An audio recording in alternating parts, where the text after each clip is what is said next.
নাগরিক পার্টি ঐক্যমত্য কমিশনের কাছে মৌলিক সংস্কারের একটি রূপরেখা প্রস্তাব করেছে।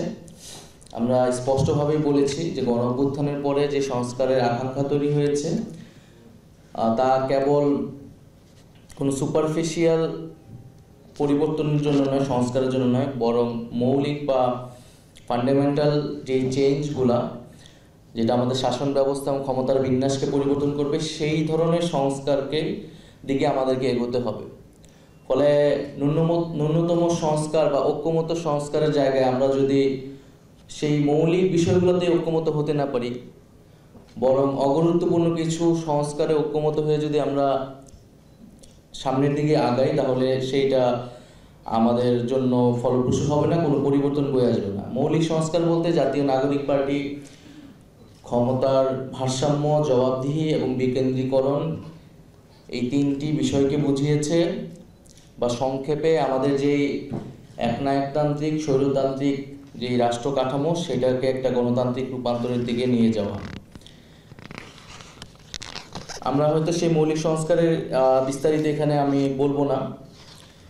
নাগরিক কোয়ালিশনের যে প্রস্তাবনাগুলো রয়েছে, যেমন উচ্চকক্ষের কথা বলেছেন, এখানে আগের বক্তারা সেটার কিছু সমালোচনা করেছেন, উচ্চকক্ষকে বেশি ক্ষমতা দেওয়া হচ্ছে কিনা। আমাদের জায়গা থেকে উচ্চকক্ষর পক্ষে আমরা বলেছি, এবং সেটা যাতে ভোটের অনুপাতে হয়, সেটা আমাদের একটা নন নেগোশিয়েবল জায়গা, যেটা অবশ্যই ভোটের অনুপাতে হইতে হবে, আসনের অনুপাতে না। এবং উচ্চকক্ষেতে আমরা মূলত সংবিধান সংশোধনের জন্য বেশি গুরুত্ব দিচ্ছি উচ্চকক্ষকে। সেক্ষেত্রে সংবিধানের যে কোনো সংশোধনের জন্য উচ্চকক্ষ নিম্নকক্ষে 2/3 মেজরিটি এবং মৌলিক বিষয়গুলোর ক্ষেত্রে গণভোটে যাওয়ার প্রস্তাবনা আমরা করেছি। তো উচ্চকক্ষের এই আলোচনায় আজকের দাবিতে সেই বিষয়ে আসলে কিছু উল্লেখ নেই, উল্লেখ থাকলে ভালো হতো। দ্বিতীয়ত আরেকটি গুরুত্বপূর্ণ বিষয়, যে কোন প্রক্রিয়ায় আসলে এই সংস্কারগুলো বাস্তবায়ন হবে, অর্থাৎ সংবিধানের এই মৌলিক সংস্কার যেটা নাগরিক কোয়ালিশন বা ঐক্যমত্য কমিশন বা বিভিন্ন দল আসলে প্রস্তাবিত করতেছে, একটা জায়গায় তো এটা আসবে, কিন্তু এটা কোন প্রক্রিয়ায় করব, এখানে দুইটি প্রক্রিয়ার কথা বলা হয়েছে। তবে দুইটি প্রক্রিয়ার একটা কমন জায়গা হলো যে আপনাকে সংবিধানের মৌলিক সংস্কারগুলো করতে হলে জনগণের একটা ম্যান্ডেট লাগবে। আপনি সংসদে কেবল সংশোধনীর মাধ্যমে এই সংস্কারগুলো বাস্তবায়ন করতে পারবেন না। সেই জায়গা থেকে এক জায়গায় সংবিধান প্রণয়ন পরিষদ, আরেকটাতে হচ্ছে গণভোটের সর্বদলীয় ঐক্যমতের মাধ্যমে একটা গণভোটের প্রস্তাবনা দেওয়া হয়েছে। জাতীয় নাগরিক পার্টি গণপরিষদকে সাপোর্ট করে আসছে প্রথম থেকেই, এবং একটা যেহেতু নতুন সংবিধান আমাদের একটি দলীয় এজেন্ডা, আমরা মনে করি যে বাংলাদেশে একটি নতুন রিপাবলিক একটি নতুন সংবিধানের মাধ্যমে তৈরি করা উচিত। তবে এই ইন্টারিম সময়ের জন্য যেহেতু একটা মধ্যপন্থা হিসেবে আমরা বলেছি যে নির্বাচিত যে সংসদ, সেটি হচ্ছে একই সাথে আইনসভা এবং সংবিধান প্রণয়নের জন্য, অর্থাৎ গণপরিষদের জন্য ব্যবহৃত হতে পারে। অর্থাৎ পথরেখা যে এক, সেটিকে আসলে আমরা আমাদের দলের জায়গা থেকে সুপারিশ করেছি। তো নতুন সংবিধান বা গণপরিষদ নিয়ে এখানে অনেকগুলো আলোচনা হয়েছে। একটা আলোচনা যে আমরা তো সংবিধান রিরাইট করছি না, তাহলে আসলে কেন গণপরিষদ? এখানে তো ঐক্যমত্য কমিশন হয়েছে, সেখানে সব আলোচনা হচ্ছে, তাহলে গণপরিষদ আসলে তো বিতর্কের জায়গা থাকবে না। তো গণপরিষদে যদি আমাদের সেই রকম আলোচনার জায়গা না থাকে, আলোচনাগুলো যদি আগেই হয়ে যায় এবং একটা ঐক্যমত্য যদি চলে আসে, তারপরেও আমরা মনে করি যে গণপরিষদ প্রয়োজন। এতেও গণপরিষদের ভূমিকাটা কম হয়ে যায় না, কারণ সংবিধানের মৌলিক সংস্কারগুলো করার জন্যই আসলে আপনাকে জনগণের ম্যান্ডেট লাগবে। আপনি সংবিধানে কেবল সংশোধনীর মাধ্যমে এই পরিবর্তনগুলো করতে পারবেন না। ফলে সংসদ সার্বভৌম না জনগণ সার্বভৌম, এই প্রশ্নটা তখন আসে। আসলে আপনি সংসদে যান, জনপ্রতিনিধি আকারে যায় সংসদে, যেখানে কিছু রুলস সেট করা থাকে, সেই রুলস অনুযায়ী সে আইন প্রণয়ন করে বা রাষ্ট্রের বিভিন্ন কাজে অংশগ্রহণ করে। কিন্তু আপনি সেই সংসদে গিয়ে রুলস পরিবর্তন করতে পারেন না। আপনাকে রুলস পরিবর্তন করতে হলে সেই রুলস পরিবর্তনের ম্যান্ডেট নিয়েই, সেটা আগে জনগণকে জানিয়েই আপনাকে সংসদে যেতে হবে, অর্থাৎ বা গণপরিষদে যেতে হবে। আরেকটি বিষয় যে আমরা তো ইতিহাসে দেখেছি বিভিন্ন সময় আমাদের যে সংশোধনীগুলো করা হয়েছে বা মৌলিক সংস্কারগুলো সংশোধনীর মাধ্যমে করা হয়েছে, এটা কোনোটাই আসলে টেকসই হয়নি। এটা বারবার আদালতে গিয়েছে, বিভিন্ন সময় আদালত এসে সেই সংশোধনীগুলো কিন্তু বাতিল করে দিয়েছে। ফলে আমরা যদি সত্যিকার অর্থেই মৌলিক পরিবর্তন করতে চাই, আমাদের একটা গণপরিষদের মাধ্যমেই যেতে হবে।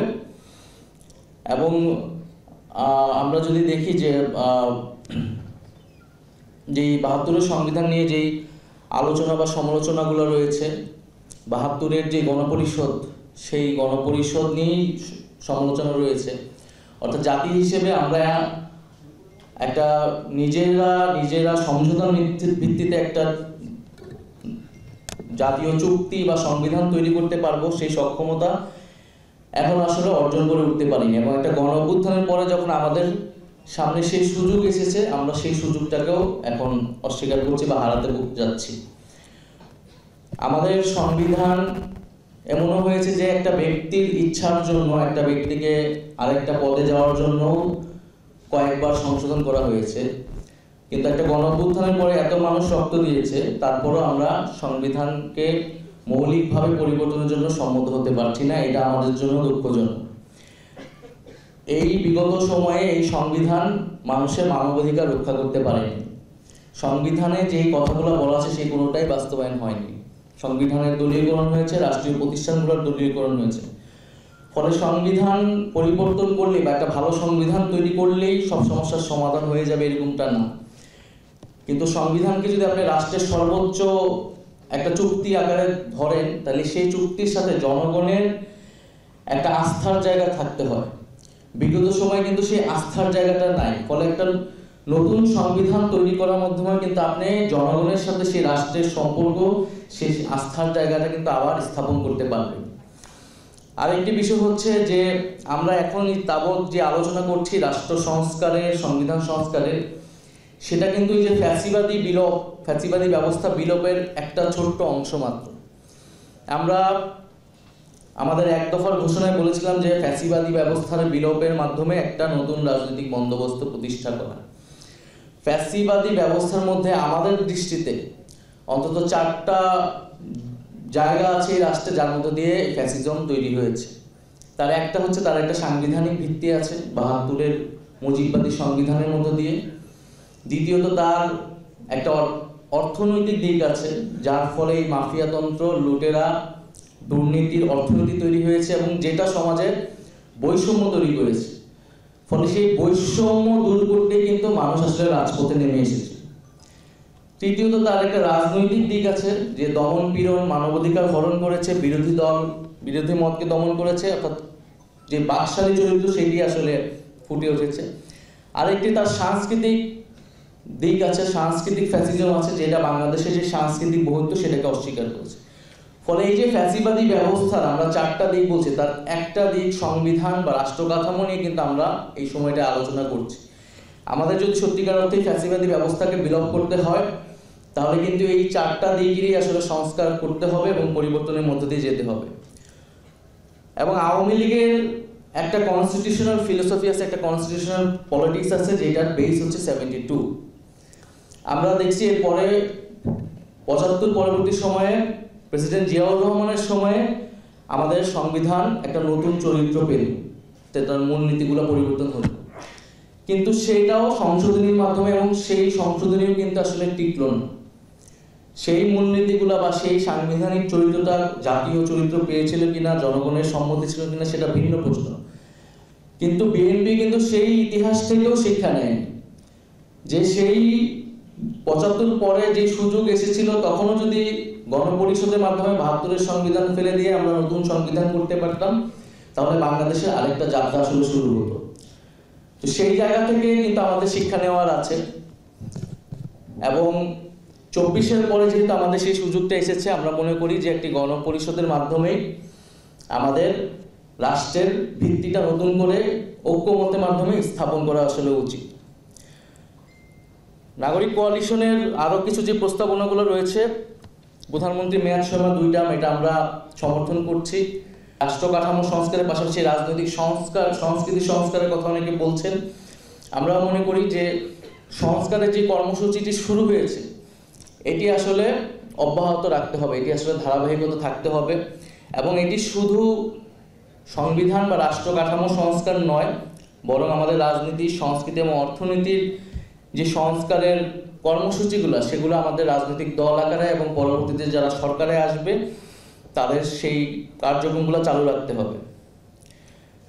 সর্বশেষে আমি বলবো যে আমরা যে নতুন রাজনৈতিক বন্দোবস্তের কথা বলছি, যে ফ্যাসিবাদী ব্যবস্থার বিলোপের মাধ্যমে আমাদের একটা বৈষম্যহীন আর্থসামাজিক ব্যবস্থা, একটা গণতান্ত্রিক রাষ্ট্র, গণতান্ত্রিক প্রতিষ্ঠান তৈরি করা বাংলাদেশের নাগরিক মর্যাদা, সকল নাগরিকের মর্যাদা এবং সাংস্কৃতিক বহুত্ব, এর ভিত্তিতে আসলে আমাদের সামনের যে বাংলাদেশ, 24-এর বাংলাদেশ, সেই বাংলাদেশ আমাদের পুনর্গঠন করা উচিত। আমরা যদি নতুন সংবিধান তৈরি করতে না পারি তাহলে আসলে এটাকে আর নতুন বাংলাদেশ বলার প্রয়োজন নেই, কারণ আমরা পুরনো বন্দোবস্তে, পুরনো সংবিধানে আস্থা রাখতেছি। আমরা বলতেছি যে সংবিধান রোগাক্রান্ত হয়ে গেছে, কিন্তু সেই রোগাক্রান্ত রোগীকে আমাকে আরো ইনজেকশন দিয়ে দিয়ে বাঁচিয়ে রাখতে হবে। কিন্তু আমাদের সামনে সুযোগ আছে যে এটাকে নতুন করে তৈরি করার।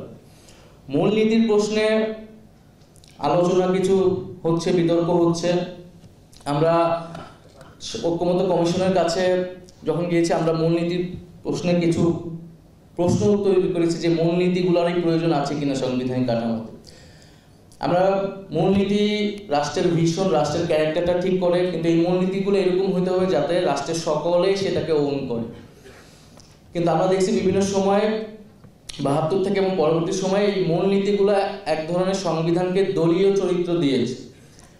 সেটা 72-এ দিয়েছে দলের মূলনীতিকেই সংবিধানের মূলনীতি, এবং 75-এর পরে সামরিক হস্তক্ষেপের মাধ্যমে যখন আমাদের রাষ্ট্রযন্ত্র এবং সংবিধানে যাওয়া হলো তখনও সেটা এক ধরনের দলীয় মূলনীতি হলো, এবং এখন আবারও একটা দলীয় মূলনীতি ফিরে আনার প্রস্তাব আছে। তো আমরা মনে করি যদি মূলনীতি থাকতে হয় সেটা যদি কোনো ধরনের দলীয় মূলনীতি না হয়, মূলনীতি মনে হতে হবে যেটাকে রাষ্ট্রের প্রত্যেকটা নাগরিক ওন করতে পারবে এবং বাংলাদেশ রাষ্ট্রের প্রকৃত ভিশন, প্রকৃত মূল্যবোধ, চরিত্র সেই মূলনীতির মধ্য দিয়ে স্থাপিত হবে। সর্বশেষ নাগরিক কোয়ালিশনকে ধন্যবাদ আজকের এই আয়োজনের জন্য, এবং আমরা আশা করব যে আমাদের মধ্যে যে ভিন্নমত থাকবে আমরা আলোচনা, তর্ক বিতর্কের মাধ্যমে একটা ঐক্যমত্যের জায়গায় আসতে পারবো। তবে একটা জিনিস, যে আমরা যত প্রশ্ন উত্থাপন করতেছি বা যত ধরনের আলোচনা করতেছি, এই আলোচনার সাথে আসলে নির্বাচন পিছানো আগানো এগুলোর আসলে সম্পর্ক নেই। আমরা যাদের সেই নির্বাচনের সাপেক্ষে আসলে এই সংস্কারের আলোচনাগুলোকে না দেখি, সংস্কারের দাবিগুলোকে না দেখি। আমাদের দলের জায়গা থেকে আমরা বলেছি যে প্রধান উপদেষ্টা যেই সময় সীমা দিয়েছেন আমরা সেটাকে সমর্থন করছি, তবে নির্বাচনে যাওয়ার আগে অবশ্যই মৌলিক সংস্কারের যে রূপরেখা সেটি আমাদের সামনে স্পষ্ট করতে হবে। আওয়ামী লীগ নিষিদ্ধের মাধ্যমে বিচার কার্যক্রমে আমরা একটা অংশ এগিয়ে গিয়েছি, এবং বিচারের রোডম্যাপটা যদি আমাদের সামনে সুস্পষ্ট হয়, যেটা কতদিনের মাধ্যমে সম্পন্ন হবে সেটা জনগণের ভিতরে আস্থা তৈরি করবে। আর একই সাথে সংস্কারের ঐক্যমতে আসলেই আমরা কিন্তু নির্বাচনের জন্য আর কারো কোনো আপত্তি থাকার কথা না। ফলে আমরা আশা করব যে আমরা দ্রুত সময়ের মধ্যেই সেই একটা সমঝোতার মধ্যে দিয়ে এগোতে পারবো। আরেকটি বিষয় আমি বলতে চাই শেষে, যে রাজনৈতিক দলগুলো যদি নিজেরা আলোচনা করে, সমঝোতা করে যদি এগোতে পারে, এটা বাংলাদেশের জন্য একটা বড় উদাহরণ তৈরি হবে। এখানে মঞ্জু ভাই বললেন যে ডায়ালগের কথা, পিছনে ডায়ালগের কথা, এবং এই ডায়ালগগুলোর জন্য ঐক্যমত্য কমিশন, নাগরিক কোয়ালিশন বা অনেক সিভিল সোসাইটি তারা রোল প্লে করতে পারে। কিন্তু কেন রাজনৈতিক দলগুলো নিজেরা উদ্যোগ নিয়ে, নিজেরা আলোচনা করে কেন একটা সমঝোতায় আসতে পারবে না? আমরা যদি এটা আসতে পারি, তাহলে ঐক্যমত্য কমিশন, অন্তর্বর্তী সরকার বা যে কোনো ধরনের সিভিল সোসাইটি ছাড়া যদি আমরা বসে আলোচনা আসতে পারি, এটা বাংলাদেশের জন্য বড় উদাহরণ হবে। বাংলাদেশের রাজনৈতিক দলগুলোর মধ্যে যে আস্থার সংকট আমরা সবসময় দেখেছি সেটা দূর হবে, এবং বাংলাদেশ যে ইউনিটিটা 24-এ আমরা তৈরি হয়েছে সেই ঐক্যের জায়গাটা ধরে আসলে আমরা সামনের দিকে আগাতে পারবো।